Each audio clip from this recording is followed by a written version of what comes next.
কেন? আমার মাথায় লেগেছে, কাজ করে তো হাসবো নাকি? না না, তোমাকে হাসতে হবে না, তুমি কাঁদো। কিন্তু তোমার মাথায় কি করে লেগেছে তাই বলো। কাজ থেকে পড়ে গিয়ে আমার মাথায় লেগেছে। এর আমি বদলা চাই। তুমি শিগগিরই গিয়ে বর্ষাকে বেরিয়ে আসো গা।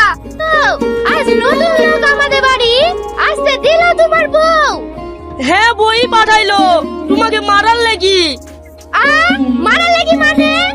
আমার ওই জল্লাদ বউটা গাছ থেকে পড়ে গেছে, আর তুমি বলে হেসিছো, তার লাগি তোমার উপরে খুব রাগ। চলো না ভাবি, আমার বউয়ের সামনে আমি হালকা করে ঢুকাই মারবো, আর তুমি অভিনয় করি কাটতে কাটতে চলে আসবা। তুই এত বড় আসপটা, তুই আমাকে মারবি? ভাবি, তোমার হাত ধরে বলছি, 500 টাকা নিয়ে এই অভিনয়টা করো না। তা না হইলে আমার বউ আমার পাতে 1 মাস ভাত খুলবে না। ভাবি,